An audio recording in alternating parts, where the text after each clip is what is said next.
राष्ट्रिय स्वतन्त्र पार्टी जनविद्रोहबाट देशको व्यवस्था नै परिवर्तन भएको 20 वर्ष नागिसकेको थियो।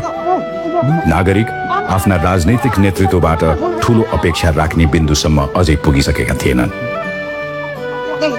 उनीहरू मात्र यति चाहन्थे सरकार सुन्न सक्ने बनोस्, देख्न सक्ने बनोस्।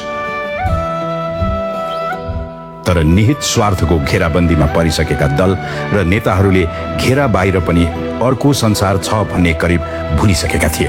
त्यस्तो संसार जहाँ जनता आफ्ना समस्या समाधानका लागि सरकारी संयन्त्र भन्दा बढी एउटा टेलिभिजन कार्यक्रममा विश्वास गर्थे। त्यही कार्यक्रममा उनीहरूको चोटका मलम बनिरहेका थिए प्रस्तोता रवि लामिछाने। जब नागरिकले सरकारसँग पोख्न नपाएको आक्रोश हुबहु टेलिभिजनको पर्दाबाट नेताहरूको बैठक कक्षसम्म पुग्यो, उनीहरू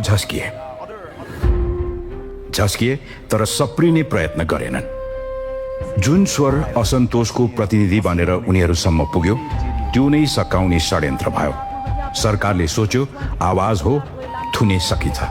तर चितवन प्रहरीको हिरासतले रविको समर्थनमा बजेको बिगुलको आवाज थुन्न सकेन। राजनीतिक नेतृत्वमा नयाँपन नपाउँदा समाजले नेतृत्व नै नयाँ खोज्न थालिसकेको थियो। हिरासतबाट पुनः टेलिभिजन पर्दामा फर्किएका लामिछानेलाई राजनीतिमा होमिएर नेतृत्व गर्न दबाव बढिरहेको थियो। त्यही समय देशको राजधानी काठमाडौँमा विद्रोहको लौरो बोकेर उभिए बालेन्द्र शाह। आफूलाई विकल्पविहीन मानेका दलहरूसँग संघीय राजधानीको मेयरमा स्वतन्त्र उभिएका बालेनको रविले टेलिभिजन पर्दाबाट खुलेर समर्थन गरे। यहाँले म तपाईलाई प्रश्नको तीरका लागि आज कुराकानी गरिरहेको छैन, कुनै न कुनै ढङ्गबाट सहयोग मिलोस् भन्ने हाम्रो भित्री चाहना पनि छ। देशले त्यही मितिमा रवि बालेनलाई विकल्पका रूपमा उभ्याइसकेको थियो। बालेन शाह मुलुक र जनताप्रति पूर्ण वफादार रही सत्यनिष्ठापूर्वक प्रतिज्ञा गर्छु। 2079 जेठ 16 गते बालेनले काठमाडौँको मेयरका रूपमा शपथ लिए। काठमाडौँलाई माथि उकास्ने प्रण गरे। उनले फाल्चामा बिसाइदिए काठमाडौँको विकृत राजनीति।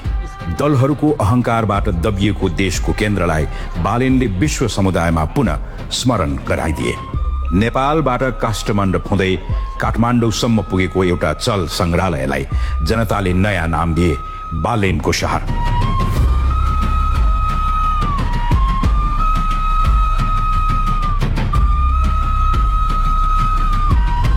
काठमाडौँका जनताले बालेको विद्रोहको छिल्को राँको बन्ने चरणमा थियो।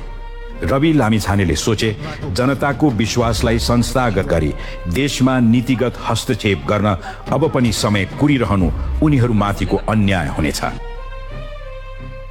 2079 असार 2 गते पत्रकारिताबाट अलगिने निर्णय गरेका लामिछानेले असार 7 गते घण्टी बजाएर राष्ट्रिय स्वतन्त्र पार्टी खोलेको शङ्खनाद गरे।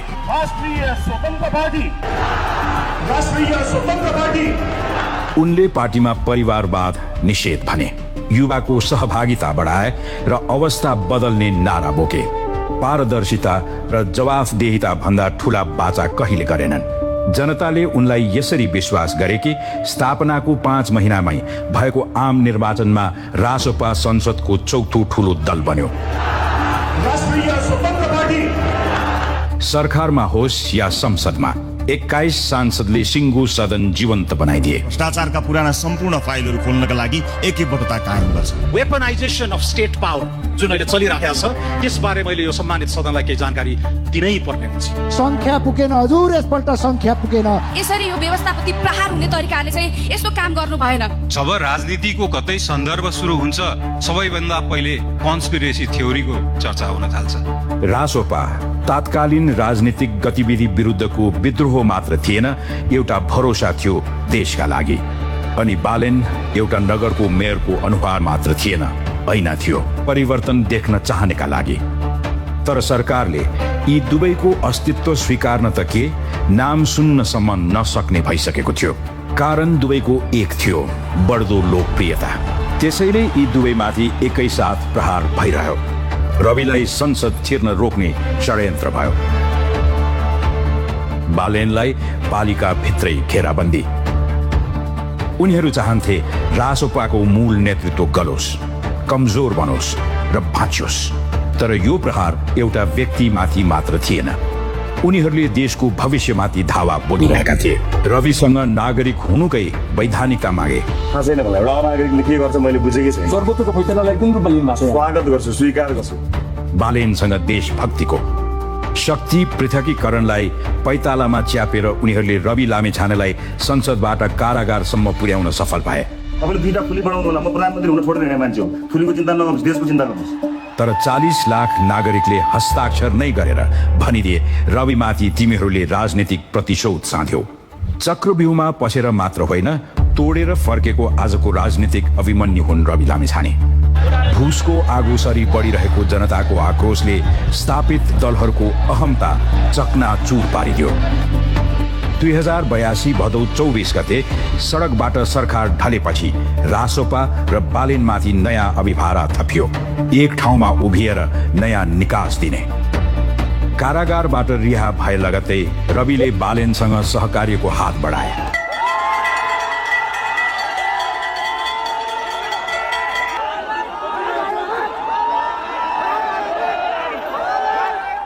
विद्रोहको बिउ जगाएका बालेनलाई रविले देशको नयाँ प्रधानमन्त्री बनाउने घोषणा गरे।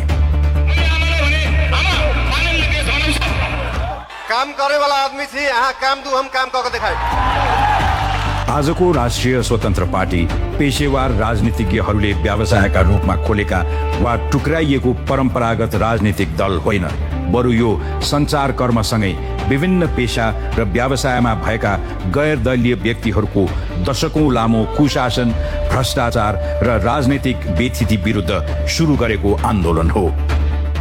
कृषिको समस्याहरू, पर्यटन क्षेत्रमा भएका समस्याहरू देखियो, तर एउटा गुड न्युज पनि छ। त्यहाँ एउटा जिल्लामा समस्या छ भने त्यसको समाधान अर्को जिल्ला देशभित्रै रहेछ। त्यो समाधान मिलाउने पार्टी बन्न चाहन्छ राष्ट्रिय स्वतन्त्र पार्टी। यो संसारकै राजनीतिक इतिहासको त्यस्तो अपवाद हो जो पार्टी स्थापनाको 5 महिनामै देशको चौथो ठूलो दल र 40 महिनामै 2/3 नजिकको सत्तारूढ दल बन्न पुग्यो। आधुनिक नेपालको सबैभन्दा ठूलो र संगठित राजनीतिक षड्यन्त्रको सामना गरेर आएको पार्टी हो रासोपा, जसलाई सिद्ध्याउन राज्यका तीनै निकाय, कार्यपालिका, व्यवस्थापिका र न्यायपालिकाको पटक पटक दुरुपयोग गरियो।